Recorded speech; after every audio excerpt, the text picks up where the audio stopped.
And welcome once again to Flashpoints. I'm Bob Orr, joined as always by Juan Zarate, our national security analyst. Juan, good to see you. Bob, great to see you. And once again, we're talking about Egypt. Second time around now with a revolution that started in the streets, another change in power. I mean, where is this thing heading? Well, it almost feels like deja vu, Bob, because we're at the point where not only is the military coming to power, but now you have new political leadership, a new timetable for parliamentary elections and presidential elections. And so it almost feels like we're at the start of the next phase of the revolution.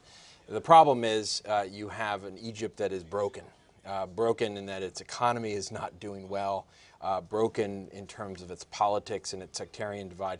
And frankly, the military has a major challenge here because as they've taken over the reins, there's these questions as to whether or not the U.S. should view it as a coup. It's also a question as to whether or not the military has started to use too much force against the Muslim Brotherhood. Well, let me ask you that point. On coup, why is it so hard for the government and the administration to call this a coup? I mean, you have a military replacing an elected official. Isn't that by definition what it is?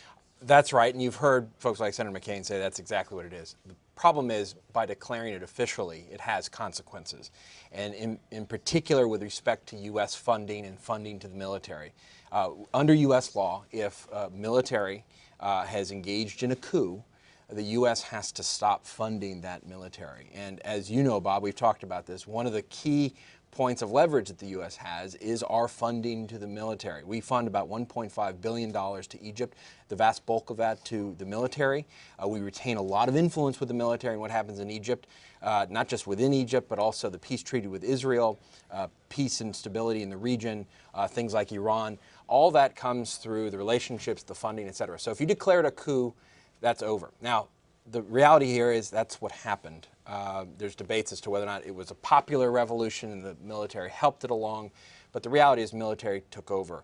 I think the honest thing here is to go to Congress if we want to continue to fund the military and have a new provision that allows us an exemption in this case because of the potential instability and the problems in Egypt. Let's be open about it. There was a coup, but we are making a choice in this case to actually continue to fund the military. How do the Egyptians put this back together with all the disparate groups? You have the hardline Islamists, they hate the Muslim Brotherhood. Yep. The people in the street, they hate the Muslim Brotherhood. The U.S. has connections to the military, but everyone else seems to hate us. Yeah. So how do you put this together?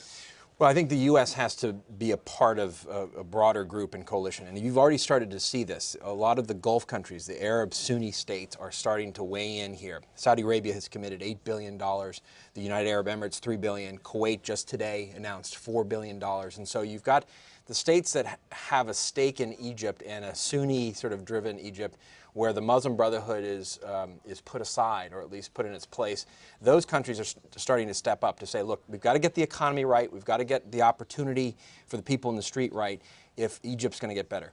But there has to be a coalition here, and that's why you've seen the military bring the newer party, the Islamists, on board or try to, along with the secularists and the leftists and the liberals. The problem here, I think, for the military is long-term the Muslim Brotherhood has to be a part of the equation. And so what does that look like when you've, in essence, toppled the Muslim Brotherhood-led government, but at some point they represent a key constituency in the country, and they have to be a part of how the country is governed. And finally, to bring this back home, I mean, whatever Egypt does, it does.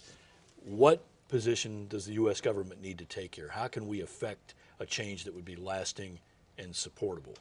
Well, I think the first point here is the U.S. has to view itself as a player.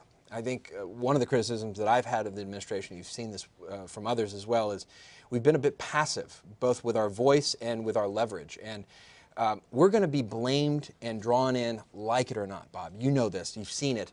And so the point is, let's use our leverage to direct the direction of this and make sure that we actually move toward real democratic processes and make sure the military doesn't overreach and make sure that others within that process don't take advantage. The other thing we haven't done well, Bob, is how do we empower the Democrats and the liberals in this equation so that they are growing more powerful, more organized, and more politically viable.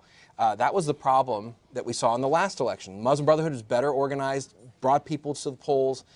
They knew how to message. They knew how to control the government.